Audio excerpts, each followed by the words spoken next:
အနည်းဆုံး2000ကနဲ့ကျွန်တော်6000ထိနေ့တိုင်းဝင်ငွေရှာနေပါတယ်ဘယ်လိုရှာရတာလဲဆိုတာကိုဒီဗီဒီယိုထက်မှာမိတ်ဆွေတို့ကိုပြောပြပေးပါမယ်TikTokကြည့်မယ်အစားဂိမ်းဆော့မယ်အစားမိတ်ဆွေတို့ကဒီ14မိနစ်လောက်ရှိတဲ့ဒီဗီဒီယိုလေးကိုအဆုံးထိကြည့်လိုက်ပါအရင်ဒီတပြားမှမလိုဘဲနဲ့တရက်ကို6000ကနဲ့330အထိဝင်ငွေရှာနိုင်တဲ့နည်းကိုဒီဗီဒီယိုထက်မှာမျှဝေပေးသွားမှာဖြစ်တဲ့အတွက်မိတ်ဆွေတို့ကဒီဗီဒီယိုလေးကိုအဆုံးထိကြည့်လိုက်ပါနော်crypto mining လုပ်ဖို့အတွက်မိတ်ဆွေတို့ရှိမှာ Binance account ရှိဖို့လိုပါတယ်မိတ်ဆွေတို့က Binance account ကိုဘယ်လိုမျိုး verify လုပ်ရမလဲဆိုတာကိုဒီဗီဒီယိုထဲမှာရှင်းပြပေးထားပါတယ်เนาะမိတ်ဆွေတို့ကဒီဗီဒီယိုလေးကိုမကြည့်ရသေးဘူးဆိုရင်အခုပဲသွားပြီးတော့ကြည့်လိုက်ပါနောက်တစ်ခုကမိတ်ဆွေတို့က Facebook နဲ့ Telegram သုံးတက်ဖို့လိုပါတယ်မိတ်ဆွေတို့မသုံးတက်ဘူးဆိုရင်လည်းဒီဗီဒီယိုထဲမှာဘယ်လိုလုပ်ရမလဲဆိုတာကိုလည်းပြောပြပေးပါမယ်မိတ်ဆွေတို့က game ပဲဆော့ပြီးတော့အချိန်ဖြုံနေမှာလားငွေပဲချမှာလားဆိုတာမိတ်ဆွေတို့ပဲစဉ်းစားပါအမှန်ကန်ငွေချခြင်းနဲ့ဆိုရင်တော့ဒီဗီဒီယိုလေးကိုအဆုံးထိကြည့်ပြီးတော့ channel လေးကို subscribe လေးလုပ်ပြီးသွားကြပါ subscribe လုပ်ဖို့အတွက်အခုမိတ်ဆွေတို့ကြည့်နေတဲ့ဗီဒီယိုအောက်မှာ subscribe ခလို့လေးပေါ်ပါလိမ့်မယ်နော်အဲ subscribe ခလို့လေးကိုနှိပ်လိုက်နှိပ်ပွားလို့ရှင်နောက်တစ်ခေါက်ခေါက်လုံးလေးပေါ်လာလိမ့်မယ်အဲခေါက်လုံးကိုလည်းနောက်တစ်ခေါက်နှိပ်ပြီးတော့ all ကိုနှိပ်လိုက်ပါဗီဒီယိုကို like လုပ်ဖို့လည်းမမေ့ပါနဲ့နော် okay စလိုက်ကြရအောင်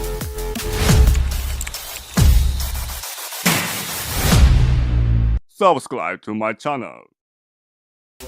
အခုပြောပြမယ်နည်းကတော့ crypto miner ကိုဘယ်လိုစပြီးတော့လုပ်ရမလဲဆိုတာကိုပြောပြပေးပါမယ်ပြီးမှအလွယ်ဆုံးနည်းကိုပြောပြမယ်เนาะအခုတော့ crypto miner ကိုအရင်ဆုံးမိတ်ဆွေတို့ကိုကျွန်တော်ရှင်းပြပေးပါမယ်ဘယ် crypto miner လုပ်ရမလဲမသိဘူးဆိုရင်ဒီ YouTube ထက်ကိုဝင်လိုက်ပါ YouTube ထက်ကိုဝင်ပို့လို့ချင်းဒီ search bar မှာ crypto miner 2024ဆိုပြီးတော့ရိုက်ချလိုက်ပါရှာပွားလို့ရှင်ဒီလိုမျိုးဗီဒီယိုတွေအများကြီးကြာလာလိမ့်မယ်เนาะမိတ်ဆွေတို့ဒီထက်ကကြိုက်တဲ့ coin ကိုမိတ်ဆွေတို့ miner လုပ်ချင်တယ်ဆိုရင်အဲ့ဗီဒီယိုကိုထောက်လိုက်ပါထောက်ပွားလို့ရှင်မိတ်ဆွေတို့ကသူပြောတဲ့စကားကိုနားမလည်ဘူးဆိုရင်စာတန်းထုတ်နေကြည့်ပါဥပမာမိတ်ဆွေတို့ဒီမှာကြည့်နိုင်ပါတယ်အခုသူပြောနေတဲ့ဟာကအိန္ဒိယလိုဘာသာပြန်နေရပေါ့နော်ဒါကကျွန်တော်တို့မြန်မာလိုပြောင်းရမယ်ပေါ့နော်မြန်မာလိုဘယ်လိုပြောင်းရမလဲဆိုတာကိုပြောပြမယ်နော်ဒီမှာမိတ်ဆွေတို့ကြည့်နိုင်ပါတယ်ဒါကအိန္ဒိယလိုဖြစ်နေတယ်ဒီကောင်ကိုကျွန်တော်တို့မြန်မာဘာသာနဲ့ပြန်ပြီးတော့ကြည့်မယ်โอเค share နေရာလေးကိုနှိပ်ပြီးတော့ copy link ယူလိုက်မယ် copy link ယူပွားလို့ရှိရင် browser ထဲကိုဝင်မယ် browser ထဲကိုဝင်ပွားပြီးဆိုရင်ဒီ search bar မှာအဲ့ခုနကူလာတဲ့ link ကို paste လုပ်လိုက်မယ်ပြီးသွားလို့ရှိရင်ရှာလိုက်မယ်ပေါ့နော်ရှာပွားလို့ရှိရင်ဒီမှာဗီဒီယိုလေးပေါ်လာလိမ့်မယ်ပေါ်လာပြီဆိုရင်ဒီ S430 ကိုနှိပ်ပြီးတော့ဒီမှာနော်ဒီ S430 ကိုနှိပ်ပြီးတော့ဒီ desktop site လုပ်လိုက်ပါအခုကျွန်တော်အစကလေးကလုပ်ထားပါတယ်ပြီးသွားလို့ရှိရင်ဒီ caption နေရာလေးကိုဖွင့်လိုက်ပါလက်လေးနဲ့ထောက်လိုက်လို့ရှင်ဖွင့်သွားပါမယ်ဒီနေရာလေးမှာနော်စစ်စစ်လေးမြင်ရမယ်အဲ caption ကိုနှိပ်လိုက်ပါ okay နှိပ်ပြီးသွားပြီဆိုရင်ဘေးနားလေးက setting ကိုနှိပ်ပါဘေးနားလေးက setting ကိုနှိပ်ပြီးတော့ subtitle နေရာလေးကိုနှိပ်ပါဒီ subtitle နေရာလေးကိုနှိပ်ပြီးသွားပြီဆိုရင်ဒီ auto translate ဆိုတာလေးရှိရနော် sorry auto translate ကိုနှိပ်ပါပြီးသွားလို့ရှိရင်အပေါ်နည်းနည်းဆွဲမယ်ဘာမှဆိုပြီးတော့ပေါ်လာလိမ့်မယ်နော်အပေါ်နည်းနည်းဆွဲမယ်ဒီမှာနော် B နဲ့စရနော်ဘာမစ်ဆိုပြီးတော့အဲ့ဒါလေးကိုယူလိုက်မယ်ဘာမစ်ကိုရွေးပွားလို့ရှိရင်ဒါသူပြောတဲ့စကားကိုကျွန်တော်တို့စာတန်းထုံးနဲ့ကြည့်လို့ရပြီပေါ့နော်ဒီ crypto coin ကတကယ်အစ်စ်လားအတုလားဆိုတာမသိဘူးဆိုရင်တချို့ crypto coin တွေကကြတော့အစစ်မဟုတ်ဘူးเนาะအတုပါ mining လောက်ထားတဲ့အကောင်လုံးအလကားဖြစ်သွားမှာဆိုလို့မိတ်ဆွေတို့ကိုကျွန်တော်အကြံပေးချင်တာက Facebook ထက်ကိုဝင်လာပါ Facebook ထက်ကိုဝင်ပြီးသွားပြီဆိုရင်ဒီ search bar မှာဒီမှာเนาะ search bar မှာ crypto mining မြန်မာဆိုပြီးတော့ရှာလိုက်ပါ crypto mining မြန်မာလို့ရှာလိုက်ပါโอเคဒါဆိုရင်ဒီလိုမျိုး group တွေအများကြီးကြာလာလိမ့်မယ်เนาะအဲ group ထဲမှာမိတ်ဆွေတို့ post တင်ပြီးတော့မေးလို့ရပါတယ်ဒါကအတူလားအဆက်လားဆိုပြီးတော့သူတို့ post တင်ထားတာလည်းအများကြီးရှိပါတယ်ဒီမှာမိတ်ဆွေတို့ကြည့်နိုင်ပါတယ်เนาะ group ထဲဒီ group တွေအကုန်လုံး join ထားလိုက်ပါပေါ့เนาะတချို့ crypto mining တွေကကြတော့လူခေါ်လို့ရှင်သူကမြန်တယ်ပေါ့เนาะ coin ရတာမြန်တယ်ဒီမှာသူတို့ post တင်ထားရပေါ့เนาะ post တင်ပြီးတော့သူတို့လူရှာကြတယ်လူရှာတော့မှသူတို့က mining လုပ်တာမြန်တယ်ပေါ့เนาะโอเคကျွန်တော်လည်းဒီ Bondex ဆိုတဲ့ application ကို binding လုပ်ထားပါရနော်အစီအစဉ်1ကတော့ပြီးသွားပြီကျွန်တော်ငွေမထုတ်လိုက်ရဘူးဘာလို့မထုတ်လိုက်ရလဲဆိုတော့ resume တင်ထားတာ2ယောက်ပဲရှိလို့ တယောက်လိုနေလို့ပေါ့နော်3ယောက်ဖြစ်မှကျွန်တော်ငွေထုတ်လို့ရမှာပါတကယ်လို့မိတ်ဆွေတို့ကကျွန်တော် subscriber ထက်ကကျွန်တော် link နဲ့အကောင့်ဖွင့်ထားရဲဆိုရင် resume တင်လိုက်ပါအရန်ကိုလွယ်ပါနော်တင်နေရ season 2မှာပဲကျွန်တော်ငွေထုတ်လို့ရတော့မယ်နော်ဒီထက်မှကျွန်တော်စုစုပေါင်း bonus coin က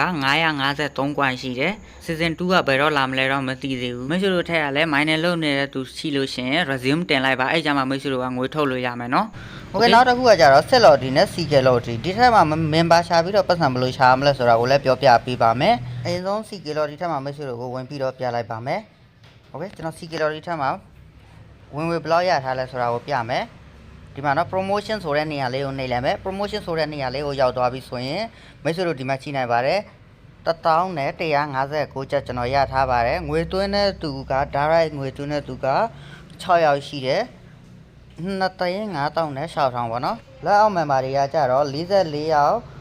်ငွေသွင်းထားတယ်14,600ကျော်ပေါ့နော်ဒါကတော့ကျွန်တော် direct member က1,363ယောက်ရှိတယ်ဒါကလက်အောက် member ကကြတော့9,098ယောက်ရှိတယ်ဒီထက်မှကျွန်တော်စုစုပေါင်းရထားတဲ့ commission ကကြတော့မိတ်ဆွေတို့ဒီမှာကြည့်နိုင်ပါတယ်80နဲ့မှ65သိန်းပေါ့နော်โอเคဒီရလာတဲ့ငွေကိုဘယ်လိုထုတ်ရမလဲဆိုတာကိုမိတ်ဆွေတို့ကိုပြောပြရမယ်နော်ဒီငွေထုတ်ဆိုတဲ့နေရာလေးကိုဒီ1000ကိုကျွန်တော်ငွေထုတ်ဆိုတဲ့နေရာလေးကိုနှိပ်ပြီးတော့ကျွန်တော်ထုတ်ပါမယ်ဒီငွေထုတ်ဆိုတဲ့နေရာလေးကိုနှိပ်လိုက်မယ်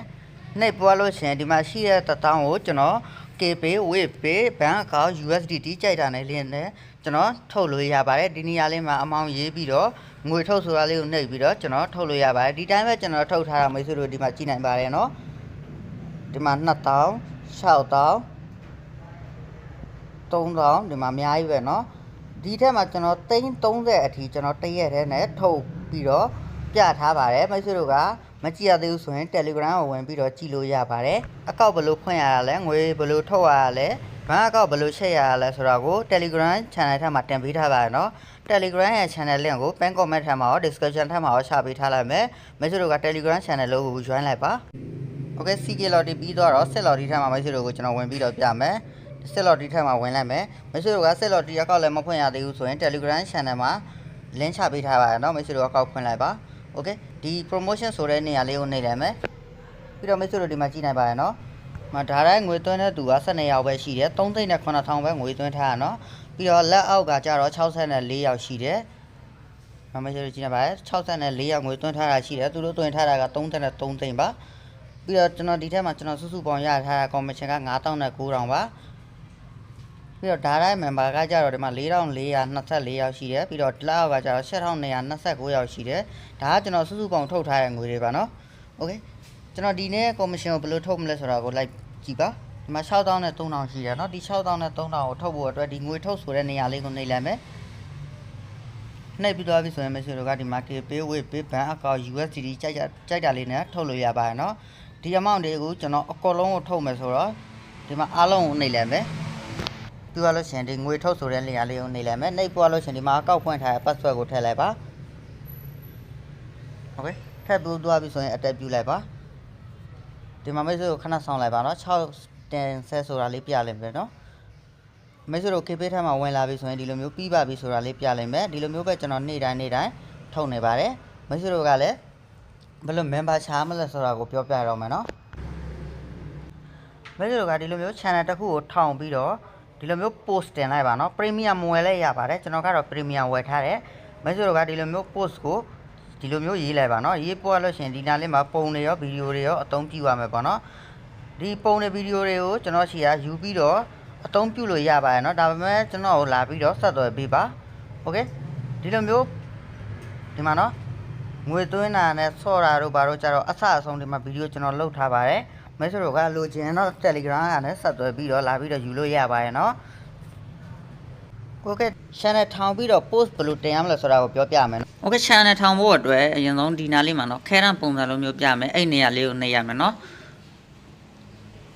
ဒီနားလေးမှာပေါ့เนาะဒီခဲရန်ကိုနှိပ်မယ်နှိပ်ပြီးသွားပြီဆိုရင်ဒီမှာ new channel ဆိုတာလေးရှိတယ်ဒီ new channel ကိုနှိပ်မယ်နှိပ်ပြီးသွားပြီဆိုရင်ဒီမှာမိတ်ဆွေတို့နာမည်ကိုထည့်လိုက်ပါမိတ်ဆွေတို့ကြိုက်တဲ့နာမည်ကိုထည့်လိုက်ပါเนาะ Okay ကျွန်တော်ကတော့ tag ပေါ်မှာလိုပဲရေးလိုက်ပါမယ် tag ပေါ်မှာရေးပွားလို့ရှင်အမှန်ရှစ်လေးကိုနှိပ်လိုက်မယ်နှိပ်ပွားလို့ရှင်ဒါ public channel ထားရမယ်เนาะအဲ့တော့အပေါ်က public ကို public channel ဆိုပြီးနှိပ်လိုက်မယ်နှိပ်ပွားလို့ရှင်ဒီမှာ link ရှာပေးရမယ်ပေါ့နော် link ကတော့ဒီမှာ tag ပေါ်မှာ okay ဒါကတော့သုံးလို့မရဘူးပေါ့နော်ရှေ့မှာကဏ္ဍလေးခံလိုက်မယ်ဒါဆိုရင်သုံးလို့ရပြီဒီ link ကိုမိတ်ဆွေတို့ဟို post ထက်မှာ share ပေးရမယ်ပေါ့နော်ဘယ်လို share ရမလဲဆိုတာကိုလည်းပြောပြရမယ်ဒီထက်မှာလူ2ယောက်3ယောက်လောက်အပ်လိုက်အပ်ပေါ်လို့ရှင် post ကဘယ်လိုတင်ရမလဲဆိုတာကိုလည်းပြောပြရမယ် okay ကျွန်တော်အစကတည်းကဒီလိုမျိုးရေးထားတယ်ပေါ့နော်အစကတည်းကကျွန်တော်ရေးထားတယ်အဲ့ဒါဘယ်လိုရေးထားလဲဆိုတော့မိတ်ဆွေတို့ကြည့်လိုက်ပါ sorry ဒီမှာပုံပဲဖြစ်ဖြစ်ဗီဒီယိုပဲဖြစ်ဖြစ်မိတ်ဆွေတို့ကြိုက်တာလေးကိုဒီနေရာလေးမှာရွေးလိုက်ပါရွေးပေါ်လို့ရှင်ဒီလိုမျိုး post တင်ရမယ်ပေါ့နော်ဒီ post ထက်မှာမိတ်ဆွေတို့ဒီ game အကြောင်းကိုရှင်းပြရမယ်ပေါ့နော်ဒီ game အကြောင်းကိုရှင်းပြဖို့အတွက်ဒီလိုမျိုး post ရရမယ်ပေါ့နော်ပြီးတော့ပုံနဲ့လိုမယ်ဗီဒီယိုလည်းလိုမယ်ပေါ့နော်ဒါကတော့ကျွန်တော်ရိုးရိုးလုပ်ပြရတယ်ပေါ့နော်ကျွန်တော် channel ကိုမဝင်ကြည့်ရသေးဘူးဆိုရင်ဝင်ပြီးတော့ကြည့်လိုက်ပါကျွန်တော်ဘယ်လိုတင်လဲဆိုတော့အပေါ်မှာကျတော့ set lot တွေလဲအောက်မှာကျတော့ CK lot တွေလဲ link ကိုဘယ်လိုထုတ်ရမလဲဆိုတော့ဥပမာအနေနဲ့မိတ်ဆွေတို့ကိုဒီမှာပြမယ် set lot တွေထဲမှာဝင်ပြီးတော့ပြမယ်ဒီ promotion နေရာလေးကိုနှိပ်လိုက်နှိပ်ပေါ်လို့ရှိရင် fake call poster ဆိုတဲ့နေရာလေးကိုနှိပ်လိုက်မယ်နော်ပြောလို့ရှိရင် feature chat link ကိုကူယူပါဆိုတဲ့နေရာလေးကိုနှိပ်မယ်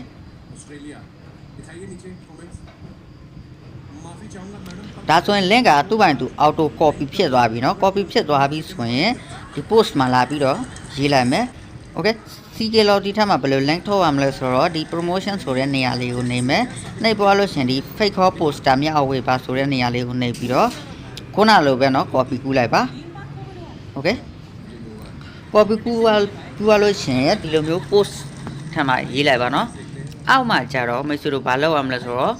bonus 6ရမယ်ပေါ့နော် bonus 6ဖို့အတွက်ကျွန်တော်ကိုလာပြီးတော့ဆက်သွယ်ပေးပါဘယ်လို6ရလဲဆိုတာကိုပြောပြပေးပါမယ်ဟုတ်ကဲ့ bonus 6ဖို့အတွက်မိတ်ဆွေတို့ရဲ့ကိုယ်ပိုင်သုံးတဲ့ Telegram ရဲ့ user name ကိုထပ်ပေးရမယ်ပေါ့နော်โอเคဒီ post create လုပ်ပြီးသွားပြီဆိုရင် Facebook ပေါ်မှာ share ရမယ်ပေါ့နော် Facebook ကိုဘယ်လို share ရမလဲဆိုရင်ဒီ search bar မှာသွားပြီးတော့ online ငွေရှာနေဆိုပြီးတော့ရေးလိုက်မယ်โอเคဒီမှာ online ငွေရှာနေဆိုပြီးရေးလိုက်မယ်ဒီမှာပေါ့နော်အဲ့လိုမျိုးရေးလိုက်ရေးပွားလို့ရှင်ဒီလိုမျိုး group တွေအများကြီးပေါ်လာလိမ့်မယ်နော်ဒီ group ထဲမှာမိတ်ဆွေတို့ post တင်ရမယ်ပေါ့နော်အဲ့တော့မိတ်ဆွေတို့ကဒီ group တွေကိုအကောလုံးကို join လိုက်ပါဘယ်လို post တင်ရမလဲဆိုတာကိုလည်းမိတ်ဆွေတို့သိကြကြည့်ပါနော် okay ပြီးတော့ဒီစာတွေကို copy ကူးလိုက်ပါစာတွေကို copy ကူးပြီးသွားလို့ရှင်ဒီလိုမျိုး user name နေရာမှာမိတ်ဆွေတို့ channel name channel user name ထပ်ပေးရမယ်ပေါ့နော် channel user name ထပ်ဖို့အတွက်ဒီ channel ကိုနှိပ်ပြီးသွားလို့ရှင်ဒီနေရာလေးမှာပေါ့နော်ဒီနေရာလေးမှာ user name ကို copy ယူလိုက်မယ် copy ယူပြီးသွားလို့ရှင် sorry back ပြန်ထွက်မယ်ဒီနေရာလေးမှာ paste လုပ်လိုက်မယ်ပေါ့နော် okay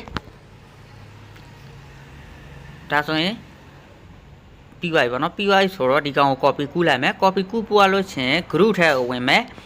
မိတ်ဆွေတို့ကိုကျွန်တော်ဒီမှာအကြံပေးချင်တာကမိတ်ဆွေတို့တုံးနေတဲ့ Facebook account နဲ့ဒီလိုမျိုး post မ share ပါနဲ့เนาะ fake account ဖွင့်ပြီးတော့မှ share ပါ okay ဒီမှာเนาะဒီလိုမျိုး paste လုပ်လိုက်ပါလုပ်ပွားလို့ရှင်ပုံတွေကိုကြတော့မိတ်ဆွေတို့ပုံတွေဗီဒီယိုတွေဘာပဲဖြစ်ဖြစ်မိတ်ဆွေတို့ဒီနားလေးမှာထည့်လိုက်ပါပေါ့เนาะထည့်ပွားလို့ရှင် post တင်လိုက်ပါဒီလိုမျိုးပဲမိတ်ဆွေတို့ကနေ့တိုင်းဒီလိုမျိုး group ထဲမှာလိုက်ပြီးတော့ share ကြပါစိတ်ဝင်စားတဲ့သူရှိရင်သူ့ပိုင်သူလာပြီးတော့ channel join လိုက်မယ်သူ့ပိုင်သူကစားလိုက်မယ်เนาะ bonus 6ဖို့အတွက်ဘယ်လိုလုပ်ရမလဲဆိုတာကိုလည်းမိတ်ဆွေတို့ကိုဗီဒီယိုတက်တင်ပေးပါမယ် gain ဆော့မယ်အစားတက်တော့ကြည့်မယ်အစားမိတ်ဆွေတို့ငွေရှာဖို့ပဲကြိုးစားကြပါဒီမှာမိတ်ဆွေတို့မတိတာရှိလို့ရှင် Telegram channel ကိုလာပြီးတော့ join လိုက်ပါအဲ့နေရာမှာကျွန်တော် user name ရှိပါတယ်မတိတာရှိလို့ရှင်မေးလို့လည်းရပါတယ် Telegram ရဲ့ link ကတော့ pin comment ထဲမှာရော description ထဲမှာရောရှာပေးထားလိုက်မယ်เนาะ okay အားလုံးပဲအဆင်ပြေကြပါစေ see you bye bye